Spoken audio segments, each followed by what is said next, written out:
Hi, this is Rachel again.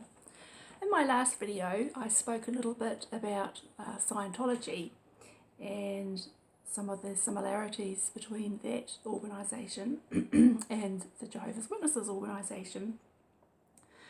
Since that video I've done a little bit of research or looking online at the Scientology website, because I did mention, or I mentioned it in the description at least, in my last video, that the second church of Scientology has opened up in Auckland in New Zealand, although Scientology has been present here for I think at least a decade or longer than that.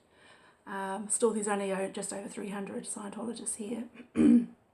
But they seem to be establishing more of a profile in New Zealand, and I'm a bit concerned about, people who perhaps haven't heard much about it getting lured into the organisation, and because the website certainly makes it look quite interesting.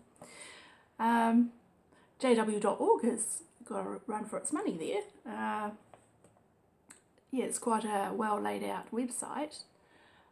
They also have a frequently asked questions section. Lots of videos. It all sounds,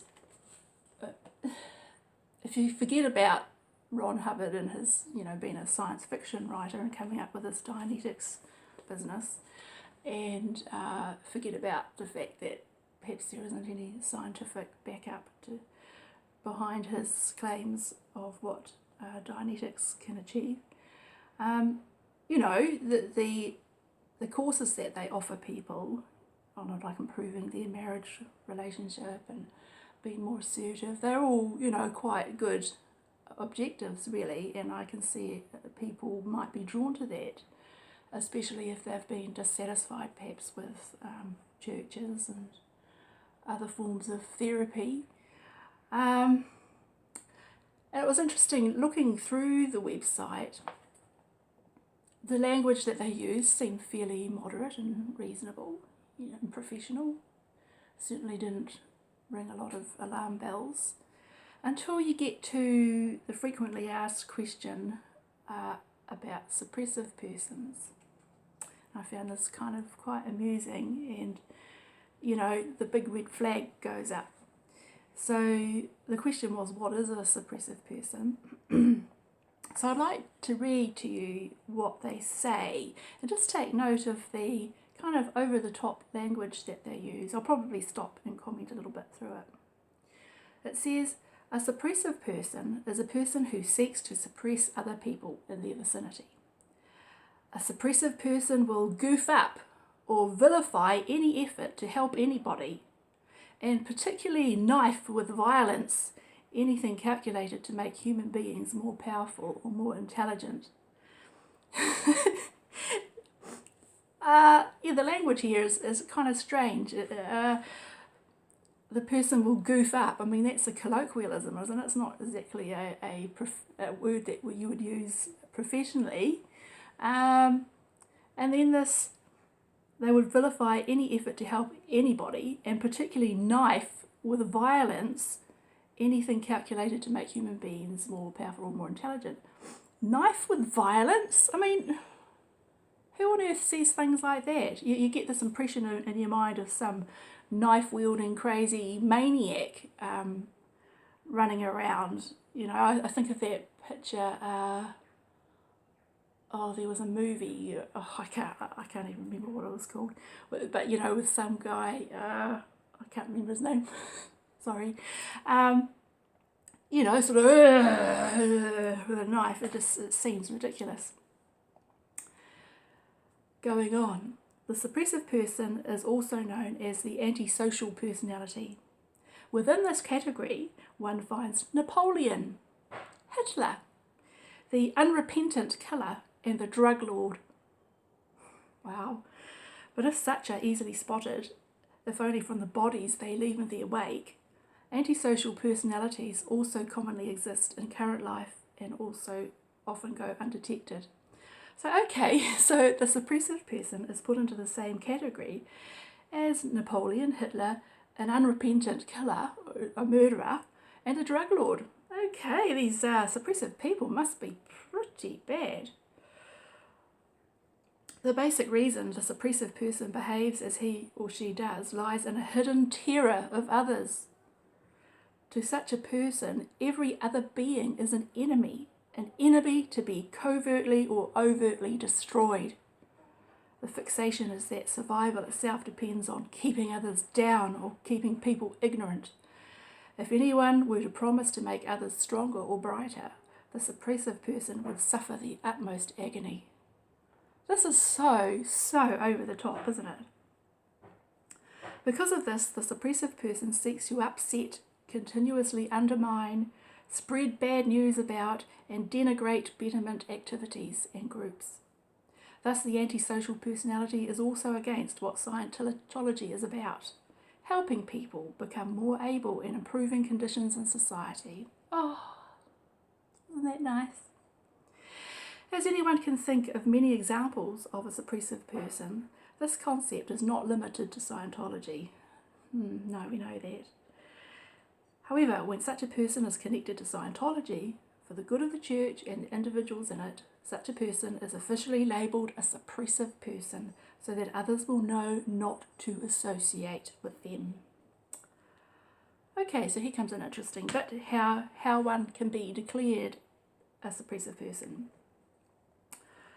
Okay, to be declared a suppressive person is extremely rare and results in expulsion from the Scientology religion. This occurs in instances of serious offences against the Scientology faith and can also occur when an individual is found to be actively working to suppress the well-being of others. This can be done through criminal acts already recognised by society as unlawful, here's a good bit, or through the commitment of acts deemed suppressive acts in the Scientology justice codes, which includes the suppressive act of publicly renouncing the faith, an act which in Scientology, as well as in almost every religion, has grounds for automatic expulsion. So there you go. To be deemed a suppressive person in the company of people like Napoleon, Hitler, murderers and drug lords, all you have to do to have that privilege is publicly renounce the Scientology faith. Wow. When someone has been expelled from the religion, that person loses both his or her fellowship with the church as well as with other Scientologists. The condition lasts until they have been restored to good standing. Once the person has been restored to good standing, the prohibition against fellowship with other Scientologists is lifted. Similar practices have been part of religious communities for thousands of years and have been recognised by courts of law as a fundamental right. Okay. So, now I wonder what witnesses would feel about this. The fact that all a person has to do is publicly renounce Scientology, stop believing it anymore, don't go along with it, and then they are deemed a suppressive person, and perhaps all their nearest and dearest will disconnect from them. So that's very much like what happens with Jehovah's Witnesses organisation as well. We have similar over-the-top language being used, at least by the writers of Watchtower material and those who prepared the talks. In a previous video I read out most of the Human Apostates talk from the 2013 District Convention, and we have similar horrible language being used of Jehovah's Witness apostates. That's like the equivalent of suppressive persons, I guess, where they are likened to Satan. Satan and his demons are chefs in his evil kitchen, then human apostates are his helpers. Wicked humans imitate the original apostate Satan. Like Satan, human apostates are unruly men who cook up wicked reasoning and season their brew with poisonous lies. So us witness apostates are likened to Satan. That's like one step better than Hitler and Napoleon and etc. We are said to prefer to partake of falsehoods at the table of demons. it went on to say that they deliberately decide to go out from among God's people because they are not of our sort. Human apostates are part of the seed of the serpent. Then it went on to say how are these human apostates identified. It said apostasy often starts with prideful rejection of counsel and escalates into bitterness and jealousy. And they allow bitterness to take root in their heart, and they become defiant of and false to the truth. What do apostates want? Most are not content to simply leave the faith they once viewed as true. They want to take others with them, like a kidnapper who carries an unsuspecting victim. So kind of similar to what the Scientologists say, that the suppressive person considers everyone else an enemy, and their desire is to hurt their fellow man, especially fellow Scientologists. It says here that JW apostates may use smooth talk on the internet, on television, or through letters to loyal witnesses of Jehovah. So, and through the media, they seek to discredit Jehovah's people and incite bans on our work. So the very same claims are made by suppressive persons by the Scientologist organisation. And just like with Scientology, witnesses are told to avoid sort of listening to, where does it put it? It says avoiding apostates means we will not allow them in our home, read their literature, watch TV programs that feature them, examine their websites, or add comments to their blogs. Apostates are not sincere in their expressions. Their aim is to manipulate your mind and undermine your faith.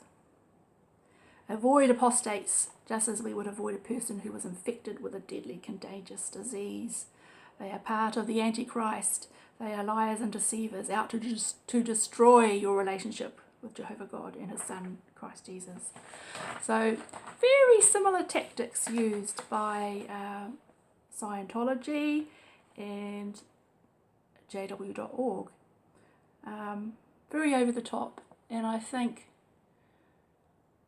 it really, this sort of thing should raise red flags with people. It certainly exposes that kind of cult-like thinking,